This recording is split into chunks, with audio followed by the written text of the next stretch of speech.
नमस्कार मित्रांनो, सुस्वागतम. मुरांबा या मालिकेच्या आजच्या भागामध्ये अगदी मनपूर्वक मी तुमचं स्वागत करते. तर मित्रांनो, आजच्या भागामध्ये आता रमा ही खूप रडत असते. तिला आता आरोहीचं बोलणं आठवते. आई, अगं तू बाबांना प्रपोज करशील का? दे बरं मला प्रॉमिस. आता रमाला हे सर्व आठवून तिला खूप अक्षयची आठवण येते आणि अक्षय मात्र आता तेथे गजरे विकत असतो. प्रत्येक गाडी थांबवून तो त्या आजीची मदत करत असतो आणि आजीचे गजरे विकून देत असतो. तेव्हा आता रमा अगदी अक्षयकडे एकटक पाहत असते. अक्षयमधील खरा माणूस तिला आता पुन्हा जागृत म्हणजे आठवतो आणि खरंच आपलं अक्षयवर किती प्रेम होतं, अक्षयचं आपल्यावर किती प्रेम होते हे मात्र सगळ्या आठवणी आपल्या रमाला आठवायला येतात. आता मात्र ट्रॅफिक थांबलेली असते. रमा पाहते आणि असाच एक क्षण तिला आठवतो जेव्हा आता अक्षय दुसऱ्यांदा अगदी रेवाशी लग्न मोडून रमाशी लग्न करायला तयार झालेला असतो आणि असंच ट्रॅफिकमध्ये तो आता रमाला म्हणतो की आता मी तुला प्रपोज करणार आहे. फुलांचा बुके वगैरे घेऊन अख्ख्या गाड्यांसमोर, अख्ख्या लोकांसमोर तो रमाला प्रपोज करतो आणि आता हे सर्व रमाला आठवते. अशीच ती वेळ असते आणि रमाला मात्र आता सर्व काही आठवल्यानंतर आपल्या डोळ्यातील ती पाणी पुसते आणि अक्षयला आवाज देत असते. अक्षय आता प्रत्येक गाडी थांबलेली असते म्हणून गजरे विकत असतो. अख्ख्या जगासमोर आता अक्षयने गाडीवर उभा राहून रमाला रोडवर आता अगदी प्रपोज केलेलं असतं. हे क्षण जेव्हा रमाला आठवतात, पण रमा आता मेन रोडमध्ये येते आणि अगदी पाय टेकत टेकत आलेली असते. तिला काय करू हे काही कळत नसतं, पण तरीसुद्धा स्वतःचं प्रेम तिला अडवत नाही. स्वतःचं प्रेम तिला आता अक्षयला प्रपोज करण्यासाठी घेऊन येते. रमा आता गाड्यांच्या अगदी मधोमध येते, आता उभी राहते आणि म्हणते की मिस्टर अक्षय मुकादम, मला तुम्हाला काहीतरी सांगायचं आहे. आता अक्षयचं लक्ष रमाकडे येते. तेव्हा अक्षय रमाकडे पाहतो आणि पुन्हा गजरे विकायला घेतो. तेव्हा रमा पुन्हा आवाज देते की आहो.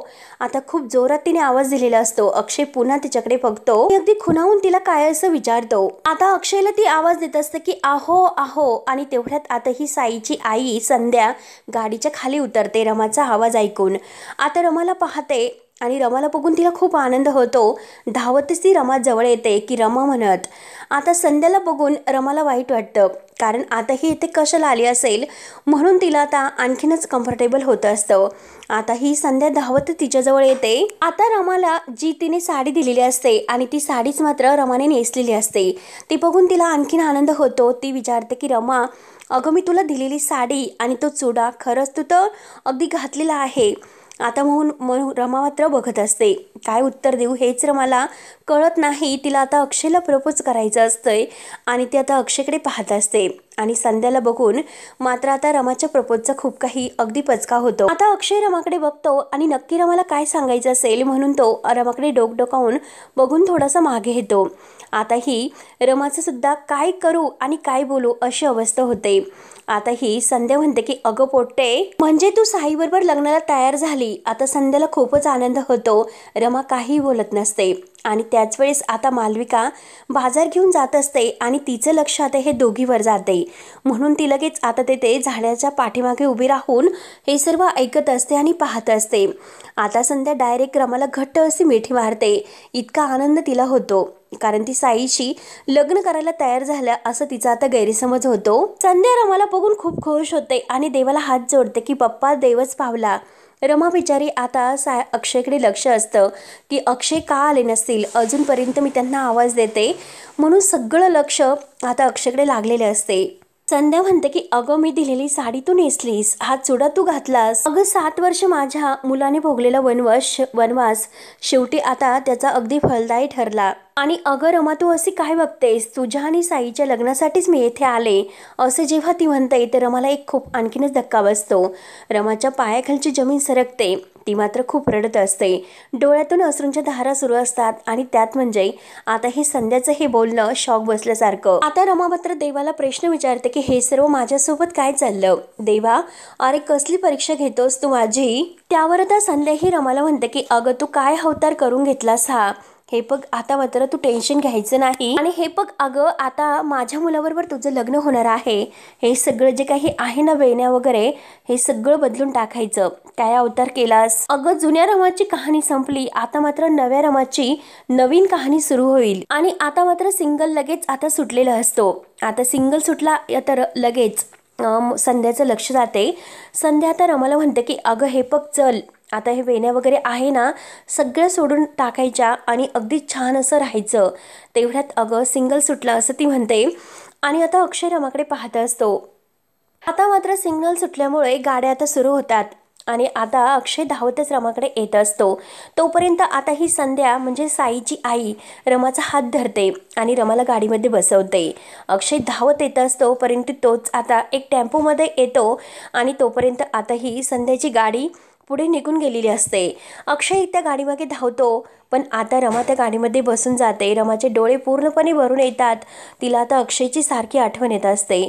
आता मात्र संध्या ही तिला वेण्या सोडवायला सांगते आणि आता रमा तिच्याकडे बघून हसते आणि ते वेण्या सोडते. त्यानंतर आता संध्याकाळ होते. आता रमा आणि साईंच्या आई घरी येतात.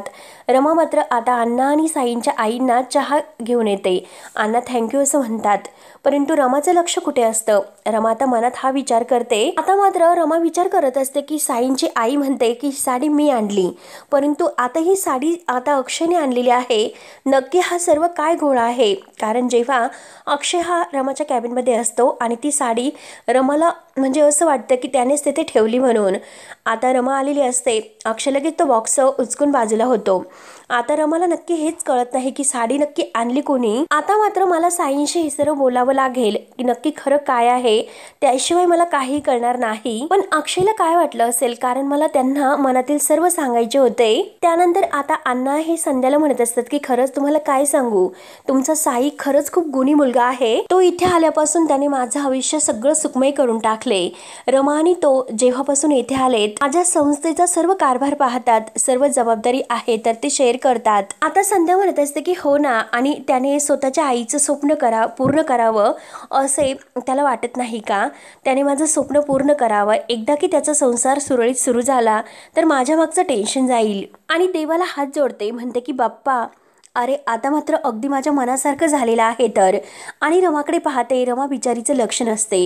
ती सारखी आता विचारात अक्षयच्या विचारात असते. परंतु आता ही साईची आई संध्या त्यांच्या लग्नाचे अगदी घाई करत असते आणि रमालाच विचारते की हो की नाही ग रमे. रमाचं लक्षच नसते. आणि तेव्हा आता अण्णा म्हणतात की ओ रमा देवी अहो कुठे हरवलात. हो त्या तुमच्याशी बोलतात आणि तो चहा सुद्धा थंड होतोय त्याकडे तुमचं लक्ष नाही. त्यावर आता रमा म्हणते की अहो नाही अण्णा मला आत्ता साईंबरोबर बोलायचं आहे तर.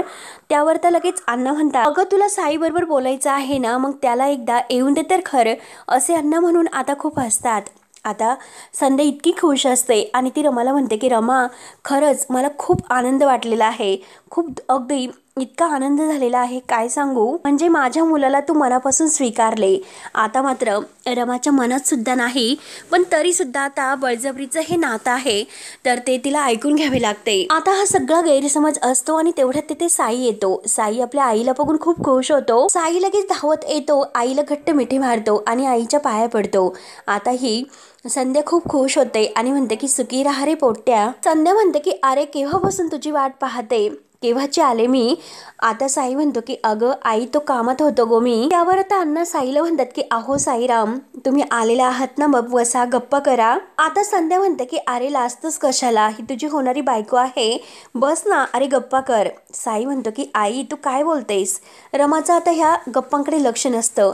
तिचं सारखं मन हे आता अक्षयमध्ये गुंतलेलं असते. रमा लगेच उठते. रमा म्हणते की साई मला तुमच्याशी महत्त्वाचे बोलायचे आहे जरा येतात का. त्यावर तर साई लगेच रमाकडे बघतो. आता संध्या लगेच रमाचा हात धरते आणि म्हणते की अगं इतक्या दिवसातून मी आले कुठे निघालात चल आपण गप्पा करूयात.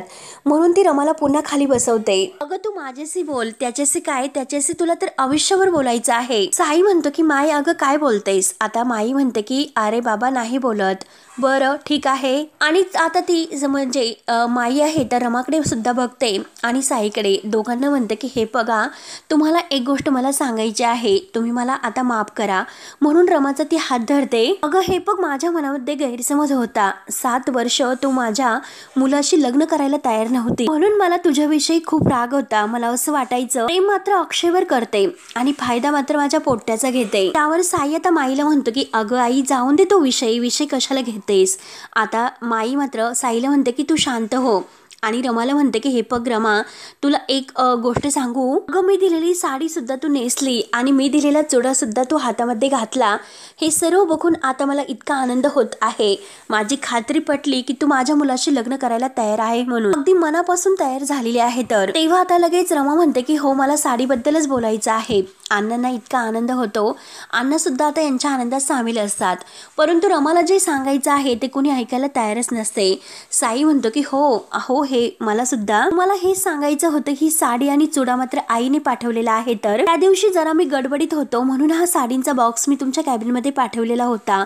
आता हे साईने पाठवलेले आहे म्हणजे संध्याने, हे आता रमाच्या लक्षात येते आणि रमाचा तो गैरसमज झालेला असतो की हे तिला अक्षयने दिलेला आहे म्हणून. आता रमा मनात म्हणते की मला तर असे वाटले होते की अक्षयने माझ्यासाठी इतक्या प्रेमाने ही साडी आणली म्हणून. आता मात्र रमा ही डायरेक्ट आतमध्ये निघून जाते.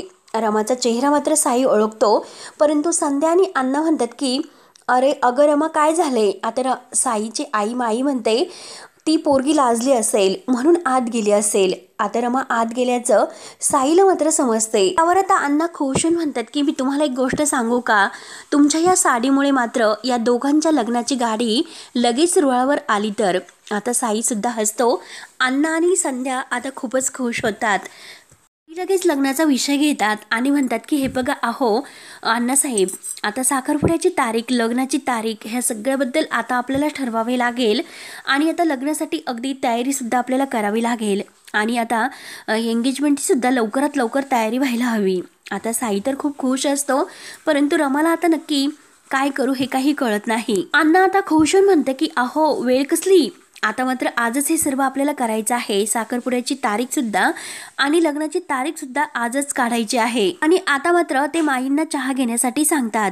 रमा मात्र आता रूममध्ये येते. तिला खूप टेन्शन येते. ती विचार करते की असं माझ्याकडून कसं होऊ शकते.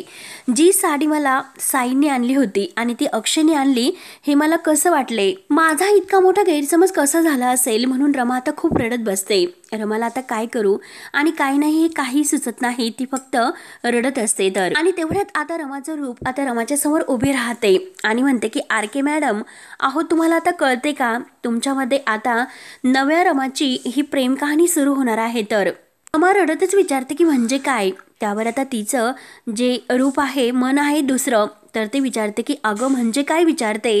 अगं साईंच्या आईने तुला जी काही साडी दिलेली आहे ती तू नेसली म्हणजे तुझ्या मनातील होकार आहे तर तो त्यांना कळालेला आहे. तर रमा आता रडतच म्हणते की नाही असं नाही होऊ शकत. मी होकार दिलेला नाही आणि तुला सुद्धा माहिती आहे की माझं मनापासून अक्षयवर. आता तिचं मन तिला विचारते की अक्षयवर काय आणि का थांबलीस तू, बोल ना आर के मॅडम, अहो बोला. आणि आर के मॅडम, मी तुम्हाला एक सांगू का, तुम्ही तुमच्या मनातील मात्र बाहेर काहीही कळून देत नाही ना. आणि हे बघा, जे तुमच्या मनामध्ये आहे ते स्पष्टपणे जरा बोलून टाकायचे. त्यावर रडतच रमा म्हणते की हो, परंतु आधीची मी आणि या अगोदरची मी आत मात्र खूप फरक आहे. कारण मी इतक्या स्पष्टपणे नाही बोलू शकत. माझ्यावर खूप जबाबदाऱ्या आहेत. इतकी वर्ष मला साईंनी साथ दिली आणि अण्णा साहेबांनी मात्र एका मुलीसारखं सांभाळलं आणि जर मी आता स्पष्ट जर बोलले तर ते दोघं खूप दुखावले जातील. त्यावर त्या रमाची दुसरी मन तिला म्हणते की बापरे, म्हणजे आपलं प्रेम जगासमोर मान्य करायला आज मात्र ही रमा घाबरते. आता रमा रडतच म्हणते की मी नाही घाबरत आणि मी जर जगासमोर हे मान्य केलं तर मात्र त्यांना सुद्धा ते मान्य करावे लागेल. परंतु ते मनाने कुठे पुढे येतात माझ्यावरील प्रेम मान्य करायला. त्यावर तिचं मन तिला म्हणते की रमा, अगं अक्षयने तर त्याचं प्रेम कधीही मान्य केलेलं आहे. अगं थोडासा उशीर झाला परंतु त्याने म्हणजे तुझ्यावर असणारं प्रेम मान्य केले. त्याचं जे काही डोळ्यामध्ये तुझ्याविषयी असणारं प्रेम आहे तर ते स्पष्ट दिसते. तूच फक्त अक्षयला टाळतेस. अक्षयचं अजूनपर्यंत तुझ्यावरच प्रेम आहे म्हणून तर तू आज त्याला आय लव्ह यू म्हणणार होतीस. त्यामुळे खरं सांग की तुझं पहिलं आणि अगदी प्रेम आहे तर ते फक्त आणि फक्त अक्षयवर आहे. तर बोल ना रमा, अगं बोल. त्यावर आता लगेच रमा म्हणते की हो आहे, माझं अक्षयवर प्रेम आहे आणि अक्षयवर असणारं माझं प्रेम शेवटच्या श्वासापर्यंत असेल. त्यावर त्या रमाचं मन तिला विचारते की अगं मग तुला हे सर्व कळते, अगं मग वाट कसली बघते. अगं उठ, कशाची वाट पाहते तू?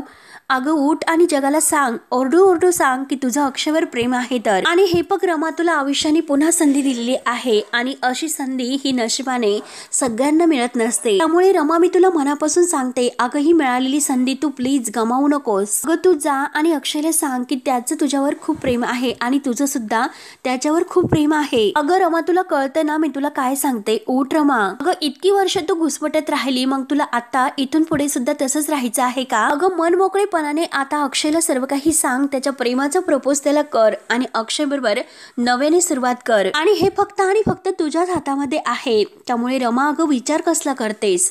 मी जे काही तुला सांगते ते कळते ना तुला? त्यामुळे रमा उठ, तुझं अक्षयवर प्रेम आहे ना? अगं मग मान्य कर की तुझं अक्षयवर प्रेम आहे म्हणून. बोल रमा बोल, अगं आहे का तुझं अक्षयवर प्रेम? तेव्हा आता रमा खूप रडतच म्हणते की हो आहे माझं अक्षयवर प्रेम, खरंच माझं खूप खूप असं प्रेम त्यांच्यावर आहे तर. आणि फक्त या जन्मी नाही तर पुढच्या 7 जन्मी मी त्यांचीच आहे तर. आणि ते सुद्धा फक्त आणि फक्त माझे असतील. त्यावर आता तिचं मन तिला म्हणते की अगं मग तुला हे सर्व कळते, त्यामुळे तू आता उठ, वेळ वाया घालू नको आणि अक्षयला हे सर्व काही जाऊन सांग. त्याला तू हे सर्व सांग की तुझं त्याच्यावर मनापासून प्रेम आहे तर. आणि उठ रमा. तेव्हा आता रमा उठून उभी राहते. तर आता तिचं मन तिला ऑल द बेस्ट करते अक्षयला प्रेमाचं प्रपोज करण्यासाठी. जा रमा, लवकर जा. अक्षय अजूनपर्यंत त्याच ठिकाणी तुझी वाट बघत आहे. कुणाचीही पर्वा न करता तू तिकडे जा आणि त्याला ओरडू ओरडू सांग की तुझं त्याच्यावर अगदी मनापासून प्रेम आहे. आणि बघ रमा, अगं हीच ती वेळ आहे, ही वेळ वाया घालू नको, नाहीतर तुला पश्चाताप हाती येईल. आता रमा ही उठलेली असते आणि तिचं मन आता अक्षयकडे जाण्यासाठी तिला तयार करत असते. रमामध्ये आता अगदी डोळ्यातून पाणी येत असते आणि अक्षयकडे धावण्यासाठी तिचं मन अगदी तयार झालेले असते. तिला असं वाटतं की कधी मी अक्षयकडे जाईन आणि अक्षयला प्रेमाचं प्रपोज करेल. आता तिचं मन अगदी थांबलेल्या ह्या रमाला जा जा करत असते. आता रमा बघते तर काय, तिचं मन तेथून गायब होते. रमा तयार होते आणि रमा आता अक्षयला म्हणते की अहो मी आलेच. अक्षय बिचारा अजूनपर्यंत तेथेच रमाची वाट बघत असतो. खूप अंधार झालेला असतो, कशाचेही अगदी त्याला भान नसते. तो फक्त आणि फक्त आपल्या रमाची वाट पाहत असतो. याच गोष्टीचा विचार करतो की रमाला काय सांगायचं असेल. मी काय इतकी रमाची वाट पाहतो. आणि तेवढ्यात त्या आजी आता अक्षय समोर येतात, अक्षयच्या खांद्यावर हात ठेवतात आणि तेवढ्यात अक्षय घाबरून मागे पाहतो तर आजी असतात. अक्षयला असं वाटतं की रमा आहे की काय. आता आजी ह्या अक्षयला म्हणतात की बाळा, अजून किती वेळ तू तिची वाट पाहणार आहे? त्यावर आता अक्षय म्हणतो की नाही, मी तिची वाट नाही पाहत, आता मुद्दाम तो खोटं बोलतो. त्यावर आता लगेच आजी म्हणतात की अरे हे बघ, हे केस आहेत ना माझे, उगाच पांढरे नाही झालेलेत.